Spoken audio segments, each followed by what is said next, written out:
रजनीश जैन ग्वालियर से पूछते हैं, नमोस्तु महाराज जी, हमारे ऐसे कौन से कर्मों का फल होता है जब हम सामने वालों को दोषी होने के बाद भी अपने कर्म का फल मानते हैं और उन्हें कोई उत्तर नहीं देते, लेकिन फिर भी वह जीव बैर भाव और अधिक बढ़ता चला जाता है। ऐसे हम अपने भाव कैसे शांत रखें कि बैर भाव का बंध ना बंधे? दूसरे पक्ष को आप रोकने के लिए कोई अधिकृत नहीं है। अपनी तरफ से बैर भाव नहीं होना चाहिए। सामने वाला हमारे प्रति कितने भी अशुभ भाव रखे, तुम्हारा कुछ भी बिगड़ने वाला नहीं है। बिगड़ेगा उसी का। हमारे यहाँ सूत्र है, महावीर स्वामी ने कहा कि मरने वाले को नुकसान नहीं है, नुकसान मारने वाले को। मुनिराज को भी गले में सांप डाल दिया राजा सैनिक ने, तो मुनिराज का क्या बिगड़ा? मुनिराज की तो रात भर ध्यान हो गया, सामायिक हो गया। बिगाड़ तो राजा सैनिक का हुआ कि उसे नरक जाना पड़ा। इसलिए ऐसा चिंतन करना चाहिए कि कोई व्यक्ति हमारे संबंध में बुरा सोच रहा है, कोई व्यक्ति हमारा बुरा करना चाहता है, तो आप निर्णय करें, आपका बुरा नहीं होगा। बुरा उसी का होता है जो बुरा सोचता है। आज प्रातःकाल के प्रवचन में कितनी महत्वपूर्ण बात आई थी। यदि किसी व्यक्ति में बुराई है और हमें बुराई दिख रही है, तो जरूर वो हमारे अंदर कोई बुराई का अस्तित्व बताती है। डाकू डाकू को पसंद करता है, साधु साधु को पसंद करता है। साधु जहां भी देखेगा उसे साधुता दिखेगी, और डाकू जहां भी देखेगा उसे डाकूता दिखती है। इसलिए सत्य को जान करके भी व्यक्ति विचार नहीं कर पाता है कि ये सत्य है, तो हमें उसको किस ढंग से डील करना चाहिए। ये हमें सोचने के लिए एक ही पॉइंट पर विचार करें कि तुम्हारा क्या बिगड़ रहा है।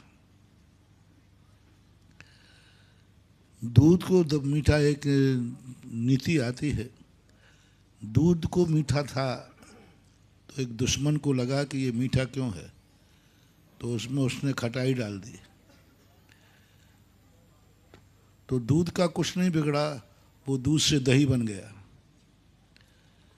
ताकत दही में ज़्यादा होती है कि दूध में? दही में ज़्यादा होती है।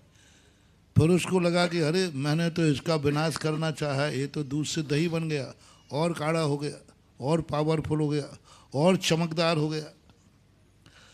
तो उसने उठाया, दही के जो लच्छे बन गए थे, मथानी लेकर के उसके बिल्कुल मथ करके बराबर कर दिया। अब बेटा बोल कहाँ रहेगा? तो वो दही नवनीत बन गया। अब वो मिटाने वाला कहता है कि अरे मैंने तो इसको मिटाना पड़ा है दही से, तो दही पावरफुल है कि नवनीत? नवनीत।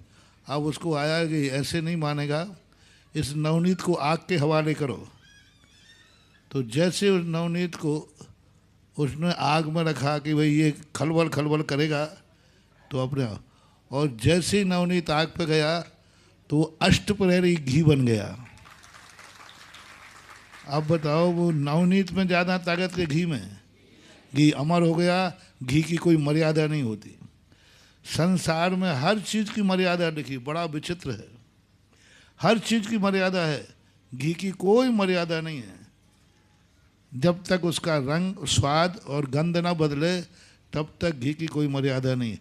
अब वो दूध से घी तक पहुंचाने वाला कौन है? बुरा सोचने वाला, दुश्मन।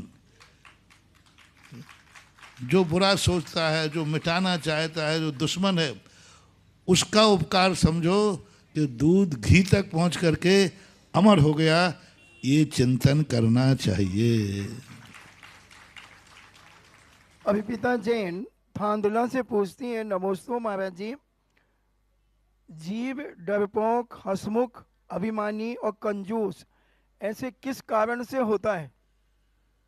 कुछ नहीं होता, अपने नेचर से होता है। ये कोई कारण नहीं है। स्वयं के नेचर को बदलना चाहें तो ये सब चीज़ें बदली जा सकती हैं। राजीव जैन शिवरात्रि अमर पाटन से पूछते हैं, नमोस्तु महाराज जी, जब मृत्यु सामने आ रही हो तो हमें क्या करना चाहिए? मृत्यु को तैयार रहना चाहिए। मृत्यु सामने आ रही हो तो मरने को तैयार रहो, बस। डर की कोई ज़रूरत नहीं।